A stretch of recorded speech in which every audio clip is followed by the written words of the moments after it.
नमस्कार। एपीएन के एक बार फिर से अपने कानूनी प्रोग्राम में लीगल हेल्पलाइन में आप सभी का बहुत स्वागत है। इससे हमारे कानूनी विशेषज्ञ रोजमर्रा की जिंदगी की समस्याओं से जुड़े कानूनी मसलों पर आपकी शंकाओं का समाधान करेंगे। आप फोन करके कानूनी राय ले सकते हैं। आज हम वसीयत या विल के बारे में जानकारी देंगे। वसीयत या विल एक कानूनी दस्तावेज है जो बताता है कि कोई अपने न रहने पर अपनी संपत्ति कैसे बांटना चाहता है। अगर आप अपनी संपत्ति किसी ऐसे व्यक्ति को छोड़ना चाहते हैं जो आपका स्वाभाविक उत्तराधिकारी नहीं है तो आपको एक वसीयत बनानी होगी।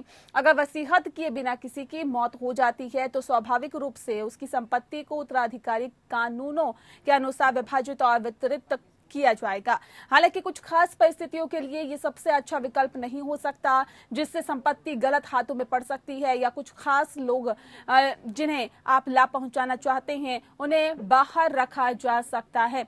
संपत्ति किसी देना है, इसका पूरा नियंत्रण बनाए रखने के लिए वसीयत करना बिल्कुल सही होता है। अगर कोई वसीयत को छोड़े बिना दुनिया से गुजर जाता है तो जीवित रिश्तेदारों के सामने भयावह समस्या हो सकती है। ये अनावश्यक चिंता और तनाव की वजह भी बनता है। पारिवारिक कलह और मुकदमेबाजी हो सकती है। एक स्पष्ट और अच्छी तरह से लिखित वसीयत वारिसों के लिए किसी भी टकराव से बचाने में मदद करती है। हमारे आज के कानूनी विशेषज्ञ हैं सुप्रीम कोर्ट के अधिवक्ता प्रभात सिंघल जी। प्रभात जी, बहुत स्वागत है आपका।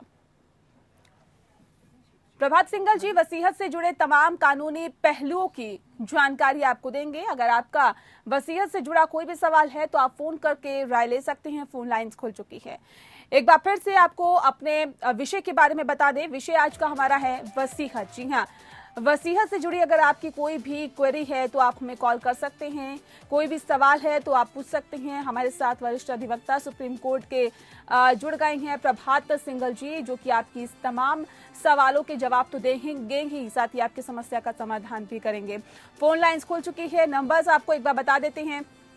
7065013841। दूसरा नंबर हमारा है 7377009636।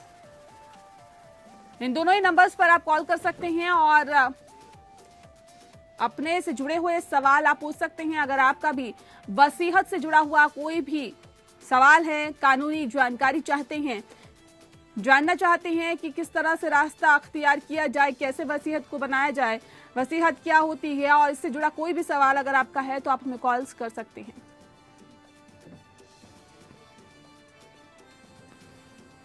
चलिए, सिंघल जी लगातार हमारे साथ जुड़े हुए हैं। सिंघल जी, सबसे पहले वसीयत से जुड़ी हुई जानकारी के साथ ही हमें ये बताइए कि वसीयत क्या होती है। एक लिखित मंशा होती है किसी भी व्यक्ति की जिस अपनी उस संपत्ति, चाहे वो मूवेबल हो या इमूवेबल हो, उसके संबंध में कि वो उसको अपनी मृत्यु उपरांत उसका मालिकाना हक किस किस को देना चाहता है। इसका सारा, इसकी परिभाषा जो है इंडियन सक्सेशन एक्ट की सेक्शन 1 में प्रीलिमिनरी क्लॉजेस में दी हुई है। तो जो लिखित मंशा है कि वो अपनी जिस चीज पे मेरा जिसका भी मालिकाना हक है, चाहे वो अचल संपत्ति हो या चल संपत्ति हो, कि वो अपनी मृत्यु उपरांत उस संपत्ति को उसको उसका मालिकाना हक ट्रांसफर करना चाहता है। दैट इंस्ट्रूमेंट इज कॉल्ड वसीयत, विल। जी, क्या वसीयत करना जरूरी होता है किसी भी प्रॉपर्टी के लिए? देखिए, ये आपकी अपनी इच्छा है। जो कि मालिकाना हक आप वसीयत करना चाहते हैं, अगर आपको लगता है कि भविष्य में कि जो आपकी फैमिली मेंबर्स के बीच में बहुत कॉम्प्लिकेटेड नेचर लिटिगेशन अराइज होता है, या उसको वो कभी कभी लिटिगेशन क्रिमिनल उसमें भी चला जाता है, कॉम्प्लेक्शन भी, तो उसको फ्यूचरिस्टिक एस्पेक्ट को ध्यान में रखते हुए वसीयत कर देनी चाहिए, जिससे फ्यूचर में आपके जाने के बाद आपके परिवार के लोगों को अननेसेसरी लिटिगेशन में ना जाने। ठीक है सिंघल जी, इस वक्त हमारे साथ एक दर्शक फोन लाइन पे जुड़ गए, उनका सवाल ले लेते हैं। लक्ष्मी नारायण जी इस वक्त हमारे साथ है बिहार से। लक्ष्मी नारायण जी, बहुत स्वागत है आपका, अपना सवाल पूछिए। किसी के साथ अपना पतों के जमीन लिख देती है वसीयतनामा, उसको होगा कि नहीं होगा। एक बार फिर से अपना सवाल करिए। किसी का सास अपने पतों की जमीन लिख देती है तो जायज होगा कि नाजायज होगा? मृत्यु प्रमाण पत्र लगा देने पर रसीद कट जाएगा, उसके नाम पर म्यूटेशन हो जाएगा। सिंगल जी, आप सवाल समझ पाए हैं? नहीं, मैं जरा प्लीज आप मेरे को क्लैरिफाई कर दिए। जो लक्ष्मी नारायण जी सवाल पूछना चाहते हैं, नेहा जी जरा आप थोड़ा सा लक्ष्मी नारायण जी, आपका सवाल यही है कि किसी की वसीयत है क्या, उसके गुजरने के बाद अगर वो किसी और को देता है तो ये साबित हो पाएगा या नहीं हो पाएगा? जी, सवाल का जवाब दे दीजिए। सवाल क्लियर नहीं है, क्योंकि वसीयत जो आदमी करता है किसी को भी, जिसके पास जिस संपत्ति का मालिक, किसी के पास मालिकाना हक है, वो लाइफ टाइम में करता है। और वसीयत हमेशा मरने के बाद ही ऑपरेशंस में आती है। जो टेस्टेटर होता है, जो निष्पादन करता होता है वसीयत का, उसका जो वसीयत को एक तरीके से मुख्य पक्ष होते हैं, एक टेस्टेटर होता है और एक लिगेटी, जो लाभार्थी जिसे हम कहते हैं, जिसको उसके बेनिफिट जाते हैं जी। तो वो जो है, जब तक टेस्टेटर जिंदा है, निष्पादन करता जिंदा है, तब तक वसीयत जो है वो प्रभाव में नहीं आ सकती। वसीयत जो है लाभार्थी को, टेस्टेटर की मृत्यु उपरांत ही उसके जो बेनिफिट हैं वो लिगेटीज को जाते हैं। ठीक है सर, इस वक्त एक और दर्शक हमारे साथ फोन लाइन पे जुड़ गए हैं। के मदान जी हैं, दिल्ली से फोन लाइन पर हैं। मदान साहब, बहुत स्वागत है आपका, अपना सवाल पूछिए। हाँ नमस्कार जी नमस्कार। ऐसा है कि हमारे फादर ने हमारे नाम से पूरे प्लॉट की 1/3 बिल की थी 1985 में। आपके फादर ने आपके नाम में बिल की थी टोटल प्लॉट की, टोटल बिल्टअप एरिया जो भी था वट एवर, उसका 1/3 पार्ट था। 1/3 पार्ट आपके नाम पे किया था? हाँ ठीक है। और इन 1985 में, ठीक है, आगे बताइए। फादर एक्सपायर इन 2003 में एक्सपायर हुए फादर। हाँ, और mother expire in last year 2022. Now I want to tell you build this area, our will area जो है मेरे पास, तो कैसे मालिकाना हक मुझे कैसे मिलेगा? ठीक है, ठीक है। 1985 में इनकी वसीयत लिखी गई थी, 2003 में इनके जो फादर एक्सपायर हो गए, 2020 में मदर एक्सपायर हो गई, 1/3 जो प्रॉपर्टी इनके नाम है, लेकिन वो उस पर मालिकाना हक कैसे मिलेगा? सिंगल साहब देखिए, ऐसा होता है, वसीयत जो है वो 2 प्रकार की होती है, एक रजिस्टर्ड और एक अन्य। और वसीयत में अगर आपकी फादर की वसीयत में कोई एग्जीक्यूटर का नाम नहीं दिया गया है, तो इन दैट सिचुएशन आपको लेटर ऑफ एडमिनिस्ट्रेशन के लिए जो कॉम्पिटेंट जुरिडिक्शन की कोर्ट है उसमें जाना पड़ेगा। तो वो वसीयत वहाँ पे कोर्ट जो उसका प्रावधान दिया हुआ है इंडियन एविडेंस एक्ट की सेक्शन 68-69 में, उसके अकॉर्डिंग वो उसको प्रूव कराएगी और उसके बाद आपको लेटर ऑफ एडमिनिस्ट्रेशन जो है वो ग्रांट कर देगी। That is the only way out. चलिए, के मदान जी, उम्मीद करते हैं कि आपको अपनी समस्या का समाधान पता चल गया होगा कि कैसे आपको उसका मालिकाना हक मिलेगा। सिंगल साहब, मैं आपसे समझना चाहूंगी कि वसीयत करने का तरीका क्या होता है। सबसे पहले हमें ये तरीका बता दीजिए। आपने बताया कि 2 तरीके से होती है वसीयत, ये कौन कौन से तरीके से होती है और इनका तरीका क्या होता है, कैसे वसीयत कराई जाए, बेटर क्या रहेगा? देखिए, इंडियन सक्सेशन एक्ट में 2 तरह की वसीयत है, एक प्रिविलेज्ड और एक अनप्रिविलेज्ड। प्रिविलेज वसीयत जो है के तौर पे होती है, जो हम आम जन लोग करते हैं, जो आम आदमी करता है, जो अनप्रिविलेज वसीयत 63 इंडियन सक्सेशन एक्ट में प्रोवाइडेड है। इसके लिए कोई आपको जरूरी नहीं है कि आप इसे रजिस्टर्ड कराएं, इसके लिए रजिस्ट्रेशन कोई मैंडेटरी रिक्वायरमेंट नहीं है, कंपल्सरी रिक्वायरमेंट नहीं। ठीक है।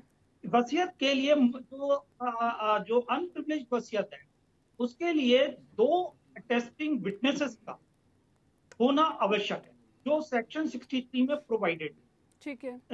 भारतीय उत्तराधिकार अधिनियम के वो टेस्टिंग विटनेस और वसीयत करने वाला एक साउंड माइंड का होना चाहिए, उससे अच्छा बुरा सब पता होना चाहिए, और जो विटनेसेस हैं उनकी नॉलेज में भी पूरा सब कुछ होना चाहिए, और विटनेसेस के सिग्नेचर भी जो टेस्टेटर है, निष्पादन करता है, उसके सामने होने चाहिए, और निष्पादन करता के सिग्नेचर भी टेस्टेटर के सामने रखते हैं। तो ये उसका मुख्य रिक्वायरमेंट जो है वो अटेस्टिंग विटनेसेस हैं और उसकी एक साउंड मेंटल हेल्थ, और वो less than 18 years of age ना हो, और जो उसकी डिस्क्वालिफिकेशन जो दी हुई है इंडियन सक्सेशन एक्ट में, कोई ऐसी डिस्क्वालिफिकेशन ना हो कि वो कोई कॉन्ट्रैक्ट वैलिडली ना कर सके। ठीक है, कैसे वसीयत किया जा सकता है और बेटर क्या रहता है? देखिए, वसीयत हमेशा एक तो लिखित तो अनप्रिविलेज्ड है, जो और बेटर ये है कि अगर आप उसे रजिस्टर करा लें तो बहुत अच्छा रहता है, उसका एक legal impact as compare to unregistered ज्यादा। ठीक है, ठीक है सिंघल साहब, इस वक्त हमारे साथ एक और दर्शक फोन लाइन पे जुड़ गए हैं। तिलक राज जी हमारे साथ हैं हिमाचल प्रदेश से। तिलक राज जी, बहुत स्वागत है आपका, अपना सवाल पूछिए। हाँ जी नमस्कार मैडम जी। ऐसे मेरे पिताजी ने आज 2015 में खत्म हो गए थे जी। जी हाँ जी नमस्कार जी। ऐसे है कि हमें जमीन मिली है पौंगबाग विस्थापित होने के खातिर राजस्थान में। वहाँ पर वो लीगल हेयर लेते हैं, हमारी सिस्टर का नाम दिया, हमारे दोनों भाइयों के नाम किया हुई है वसीयत, हिमाचल में हो गई हमारे नाम, और वो वहाँ पर नहीं करते, वो बोलते लीगल लाओ। लीगल में वो लिखा हुआ है, फादर ने जो मैंने लड़की को देना से शादी कर दी है उसकी दे दी है वो। जी आगे बताइए।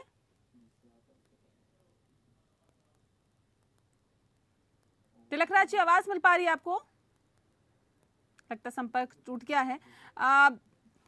तो अगर आप दर्शक हमें कॉल करते हैं तो कृपया इस बात का बेहद ख्याल रखें कि आप एक तो नेटवर्क क्षेत्र में रहें ताकि बेहतर संवाद आपके साथ हो सके, और बहुत क्लियर आवाज में आप अपने समस्या बताइए, आप अपने सवाल बताइए ताकि हम तक बेहतर तरीके से वो सवाल पहुंच सके और हम उसका निदान बता सकें। तो सिंघल साहब लगातार हमारे साथ जुड़े हुए हैं। वसीयत कराने में क्या वकील की जरूरत पड़ती है सिंघल साहब? ऐसा कोई जरूरी नहीं है। वसीयत एक यूनिलैटरल इंस्ट्रूमेंट है। आप उसमें ये भी जरूरी नहीं है कि आप किसी को ये जिसको आप लीगेटी बना रहे हैं उसकी नॉलेज में भी आपकी वसीयत हो, वो बाद में भी आ सकती है नॉलेज में। आप अपना एक जो भी आपकी मंशा है, एक जिस तरह से आप अपनी संपत्तियां जिन पे आपका मालिकाना हक है, जिस तरह से आप जिसको आपने चाहते हैं कि आपके उपरांत वो उनको ट्रांसफर हो उसके मालिकाना हक, आप उनका नाम में लिख सकते हैं। बस थोड़ा बहुत अपने मालिकाना हक की तफसील अगर आप उसमें खोल दें तो वो थोड़ा सा उसका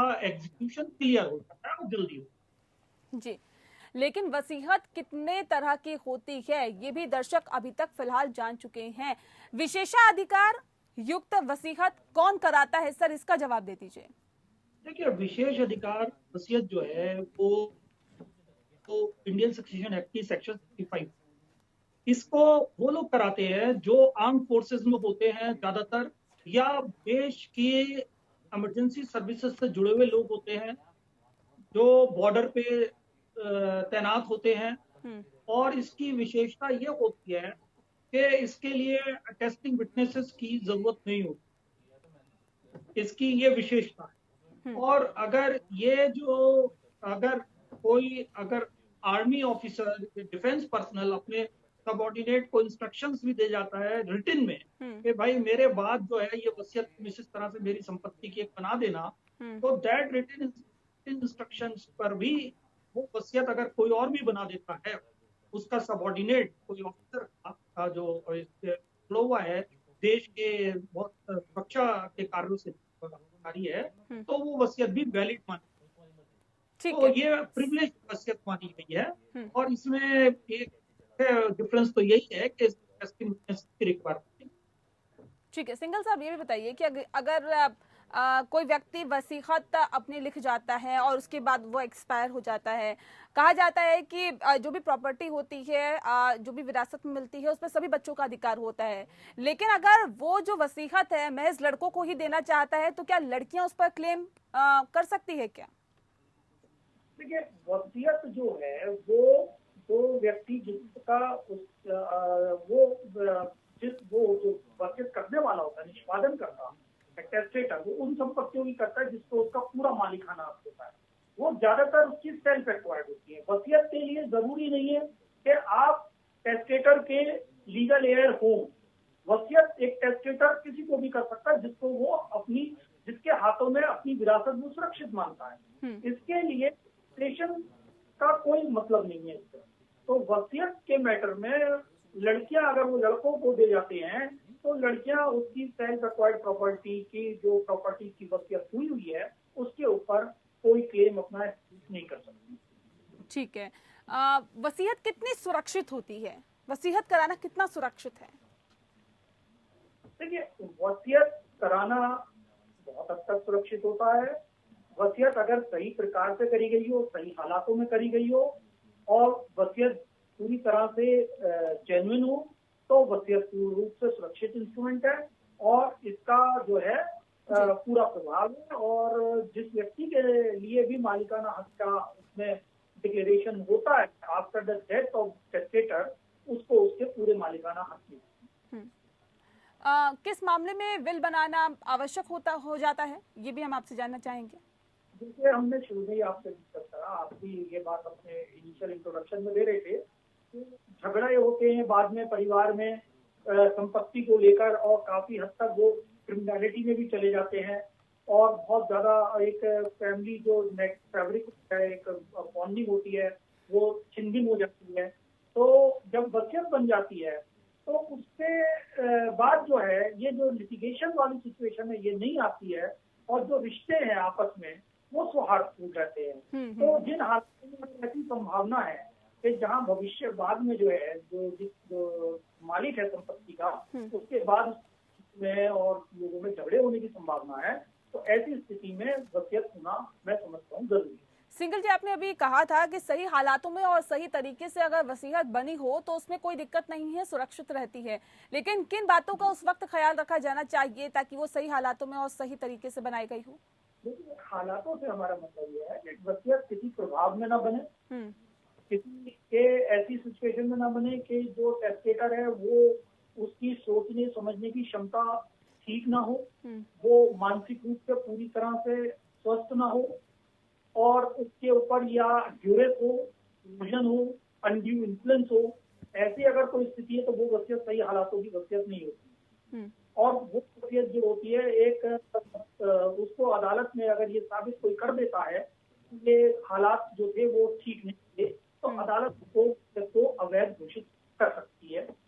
ये वसीयत को जी वसीयत को किन हालातों में और चुनौती दी जा सकती है? एक तो आपने कहा कि प्रेशराइज करके अगर बनाई गई हो वसीयत या बनवाई गई हो उस हालात में चुनौती दी जा सकती है, और किन हालातों में चुनौती दी जा सकती है? कोई व्यक्ति पढ़ा लिखा ना हो, उसे सोचने समझने का पूरा समय ना मिला हो, उसे ये ना पता चला हो कि इसमें क्या लिखा है, उसकी इंटेंशन कुछ और हो, वसीयत बना दी गई हो, कोई धोखाधड़ी करके बनवाई गई हो, उसके साथ कोई छल करके बनवाई गई हो, ये उसको किसी प्रभाव में लेते या उसकी वो बीमार हो, मेंटल स्थिति सही ना हो तो उससे वसीयत निष्पादित करा ली गई हो, साइन करा लिए गए हों, तो वो हालातों में वसीयत जो है वो गलत वसीयत।